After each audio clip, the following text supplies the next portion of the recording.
Ginumpisahan na kapon nga adlaw ang pagtalakay sang Senate Impeachment Court sang Article 1 sang Articles of Impeachment nga nagsentro sa alleged misuse ang 612.5 million pesos nga confidential funds ang Vice Presidente. Nangin mainit ang imbukada sa hearing bangod sa opening statement pa lang ni Representative Leila de Lima nga isa sa mga miyembro ng House Prosecution Panel. Wala na inigin patapos ni Senate Impeachment Court Presiding Officer Chis Escudero matapos ang sunod-sunod nga pag-object sa Defense Panel bangod sa ginaligar pagpahayag niya sa conclusions of fact and law. Sa pag-umpisa ni Dilima sa speech, nagpaandam ng gadaan si Escudero. Matapos ginpaunta at ginmando man ni Escudero nga kuhaon sa opisyal nga record ng mga statement ni Dilima. Bangod sinin napilitan ng prosecution nga ipresenta na lang ang ilang witness. Ang unang nga ginpresentar namo si Violeta Constantino nga former branch manager sang Land Bank of the Philippines o Boulevard Branch. Ang ikaduwa naman nga witness namo si Ninita Camposano nga isa ka retirado nga empleyado sang Land Bank DepEd Branch. Kahapon, kabombo amo ang ikapulo nga adlaw sang impeachment trial o kung ikaapat na ina nga semana sang pagtalakay sang Senate Impeachment Court sa mga articles of impeachment. Ang kahapon nga article, una ina nga adlaw o kunang una nga adlaw kahapon sang pagtalakay sang Article 1 o kung sa liwat ining alleged misuse sang 612.5 million pesos nga confidential funds ni Duterte. Yaring kabahin sang natabo kahapon sa trial. One is about 612.5 million in confidential funds entrusted to VP Sara Duterte through the Office of the President and the Department of Education. This is not about one missing receipt. This is not about a clerical error or accounting mistake. The evidence will reveal a pattern, a systemic course of conduct that, taken as a whole, demonstrates graft and corruption Your Honors, and betrayal of public trust. with the permission of the Honorable De Lima, yes, Counsel for Your Honors, again, Your Honors, I think we have to object to the statements being made by the Honorable De Lima, with all due respect, of course. Your Honors, they can do that through the offer of their evidence, Your Honor. Chair will instruct the this is Honorable De Lima to another- kindly limit her statements. I was listening intently in the beginning. It was okay, Honorable De Lima, but later on, you did make conclusions of law already, which the chair orders to be stricken from the record. You may wind up, Honorable De Lima, but kindly avoid conclusions of fact and law. Your Honors, please, if I may just be given just Yes, 2 seconds.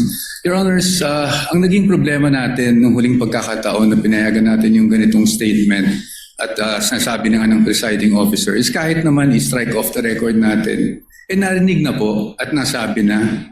So to allow, Your Honors, again, a continuation of such is really goes into the matter of fair play, Your Honor.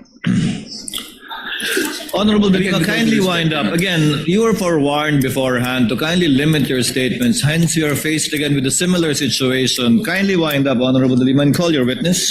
Ang dami pong malalampasan sa aking opening statement because Yes, this is but supposed to be an again, overview it is the of the court's case, position the overview of the evidence.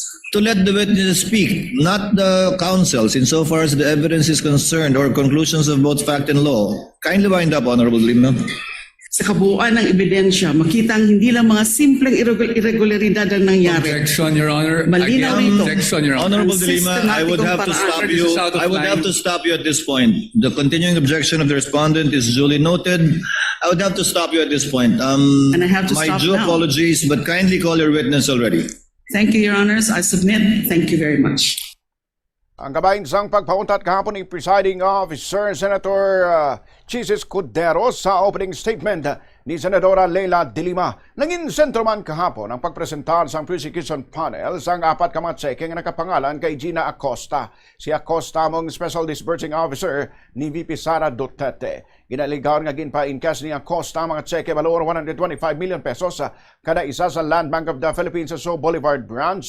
Si Constantino nga former branch manager sa Land Bank of the Philippines o Boulevard Branch amo nagproseso sa encashment sa mga tseke nga nakapangalan kay Acosta. Ginpahay nga nag-withdraw si Acosta sa apat ka separado nga kay gaynon sang 125 million pesos kada tseke humalin Desyembre 2022 tubtob Setyembre 2023. Kung meron man po. Yan pong cheque na yan ay isa po sa mga apat na cheque po na na-encash po ni Ms. Gina F. Acosta nung ako po ang branch manager.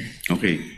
Pupunta po tayo doon sa lower portion kung saan may nakalagay na Exhibit P-Roman numeral 1-28-B-1.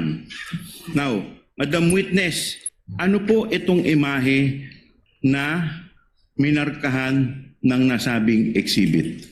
Kung alam po ninyo. Ito po yung likod ng cheque po. Okay.